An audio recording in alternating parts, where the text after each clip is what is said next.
walking through the busy city center? We hope so. Today we would like to show you Grafton Street, Stephen's Green, Oscar Wilde Statue, Georgian Quarter, and Leicester House. Let's go!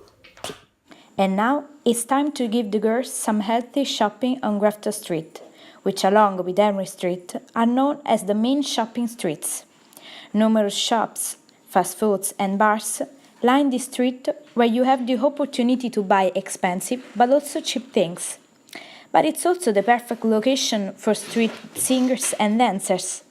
This spot is also remembered in the famous Galway Girl song by Ed Sheeran, where the singer claims to have met his pretty little Galway girl. And who knows, maybe with a little luck you will also know some beautiful girl or boy in the night Grafton Street. The access to the park was restricted by local residents whom were given keys of the park. After some years, Parliament passed an act to reopen St. Stephen's Green to the public by an initiative of Sir Arthur Guinness, a member of the Guinness Brewing family.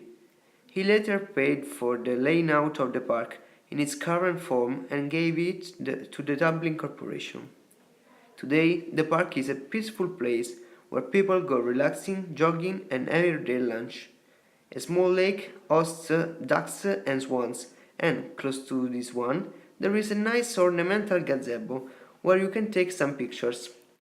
In the center of the park, you will be enchanted by the beauty of the gardens, painted by thousands of colored flowers.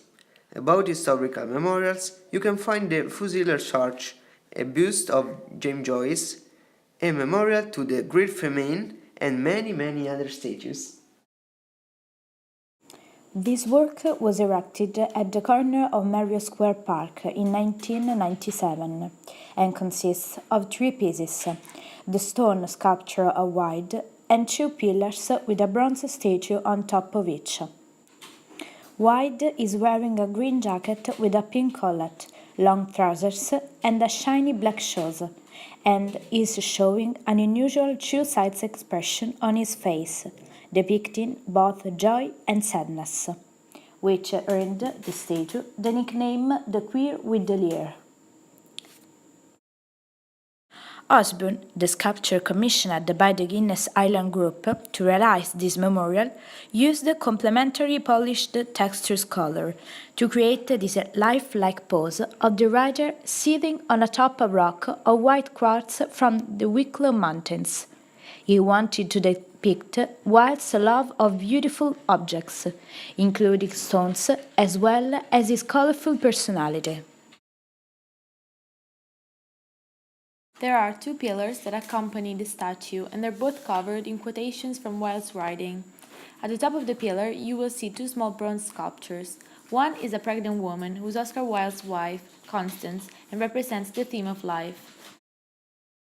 The other sculpture is a male torso representing Dionysus, the god of wine, youth, and theatre, all of great interest to Wilde, who kept a statue of Dionysus in his office in London.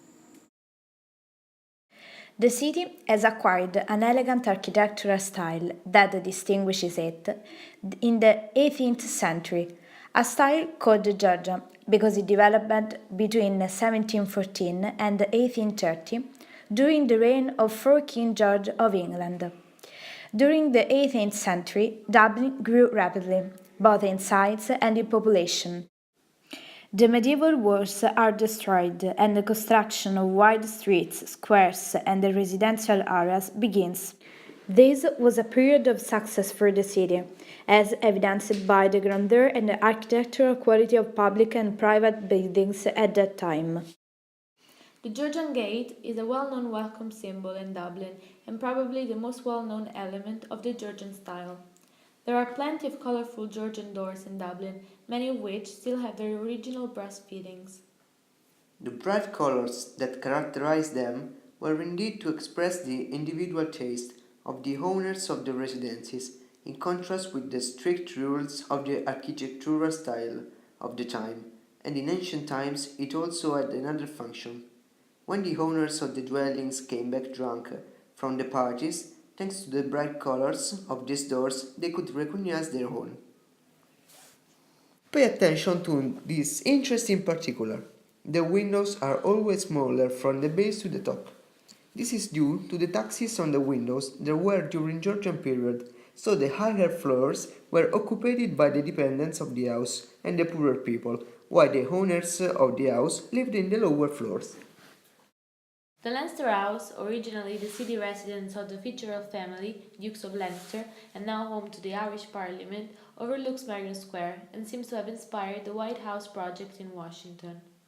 The first government of the Irish Free State moved in here in 1922, and both the Dáil, the lower house, and Seanad, Senate, or upper house, still meet here to discuss the affairs of the nation and gossip at the exclusive members' bar. 60-member Seanad meets for fairly low-key sessions in the North Wing saloon, while there are usually more sparks and tantrums when the 166-member Dáil bangs hands in a less interesting room, formerly a lecture theatre, which was added to the original building in 1897. Parliament sits here for 90 days a year.